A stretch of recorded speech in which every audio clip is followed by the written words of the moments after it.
Hello, this is Dr. Barbara Williams Skinner. I am president of Skinner Leadership Institute and co-convener of the National African American Clergy Network. We are engaged in a partnership with Sojourners, NAACP, the United Methodist Church Black Pastors, and Christian Church Disciples of Christ in TurnOut Sunday, Lawyers and Collars Voter Protection Campaign, a nonpartisan campaign. TurnOut Sunday is the tradition of the Black Church preparing on Sunday after service for a Tuesday election. Lawyers and collars include pastors in sacred collars and lawyers providing a moral and legal presence at polling sites of vulnerable voters. Escalating voter suppression, attacks on mail-in voting, and voter disinformation targeting voters of color makes this voter protection campaign more important than ever. Suppression of the right to vote is a theological and not just a political matter because everyone is created in the image of God and deserves the right to vote in free, fair, and safe elections. Any assault on that right to vote is an assault on the divine image in each person.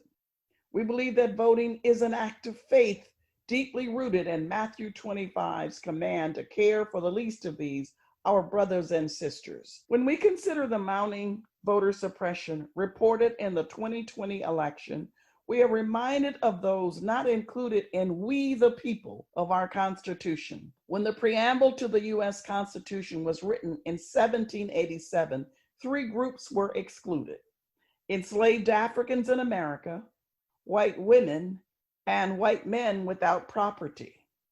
About 100 years later, in 1870, the 15th Amendment to the Constitution gave Black men the right to vote. In 1920, 100 years ago, white women gained the right to vote, but it was not until 1965 that Black people as a whole gained the right to vote through the 1965 Voting Rights Act.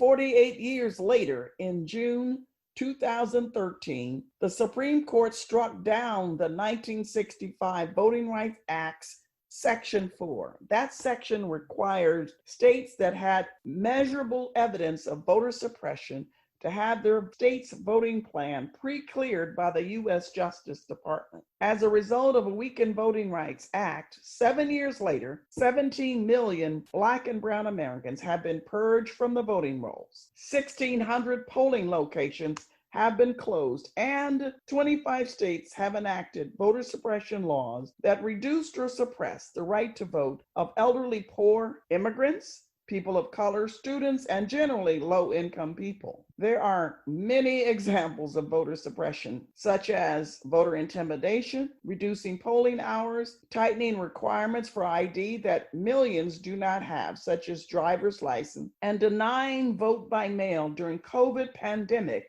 forcing many to choose between their health and their right to vote, particularly older at-risk people. Actions described as voter suppression are not election management problems because they occurred repeatedly only in zip codes of vulnerable voters. Reports from the Brennan Center for Justice and the ACLU show that the majority of those purged from the rolls are people of color, poor people of all races, and immigrants. 1 out of 3 African Americans cannot vote to voter disenfranchisement laws, and 40% of polling places in low-income areas do not have wheelchairs for the disabled. The Brennan Center for Justice reported harassment also of non-English speaking people. Voter intimidation is real and expected to escalate this election day. Many incarcerated persons, especially Black, brown, or poor whites, are also disproportionately among those who have lost their voting rights and have not yet gained them back. So what is TurnOut Sunday, Lawyers and Collars doing to protect the vote? We have targeted 9 states: Alabama, Arizona, Florida, Georgia, Michigan, North Carolina, Ohio, Pennsylvania, and Wisconsin. where we are moving from protest to the polls in key ways. First, we shared what's at stake in the election in virtual meetings with Black clergy in 9 states. Second, early this year, we produced a faith-based toolkit that includes voter registration deadlines, legal do's and don'ts for churches involved in voting issues, scriptures for pastors to preach on justice, social media samples, and websites for voting made easy. Next, we produced a voting during COVID mini toolkit showing how to vote by absentee mail-in ballot and where to vote if you're military, a student, if you have moved, if you're disabled, or if you are an ex-offender. We also organize We Are Watching meetings in 5 of our 9 states with clergy members and state and county election officials to partner with them on ensuring free, fair, and safe election. Then we produced an emergency voting guide with all states' deadlines for voter registration, absentee mail-in ballots, applications, and early voting deadlines. We included contact numbers and websites for each state's Secretary of State so voters could find out exactly what they need to do to get themselves ready to vote on Election Day.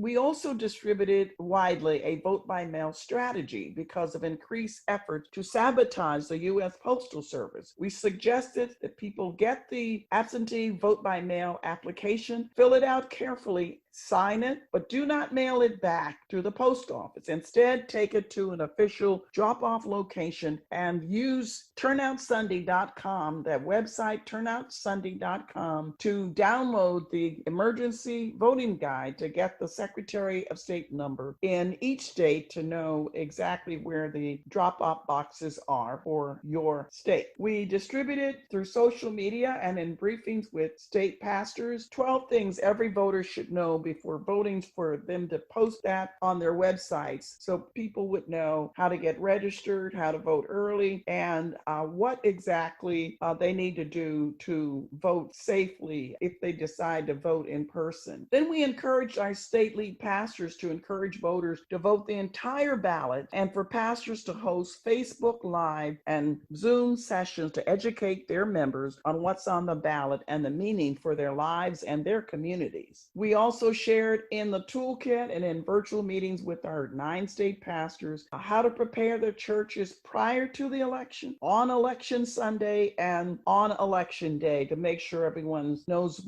exactly what to do at the polling site. And also we asked pastors that Sunday to preach on connection between voting and your faith. And then finally, we are hosting 1-hour state-based election protection webinars in our 9 states for pastors and church-based lawyers to equip them to protect vulnerable voters on Election Day. They learned exactly how to connect with our Lawyers and Scholars Election Protection Hotline and Virtual Command Center, where they could call 1-833-4-TURNOUT or 1-833-4-TURNOUT to answer any problems, small or large, that voters might have while they are at the polling sites. And what is our Election Day campaign strategy? It is to have 4 cities in each state and 15 polling sites in each city. That's 60 polling sites. 60 polling sites where pastors and church-based lawyers will be present, providing moral and legal protection so that vulnerable voters will have their rights to vote as we are required as a people of God, according to Matthew 25. Visit TurnoutSunday.com for more information on the Turnout Sunday Lawyers and Scholars Voter Protection Campaign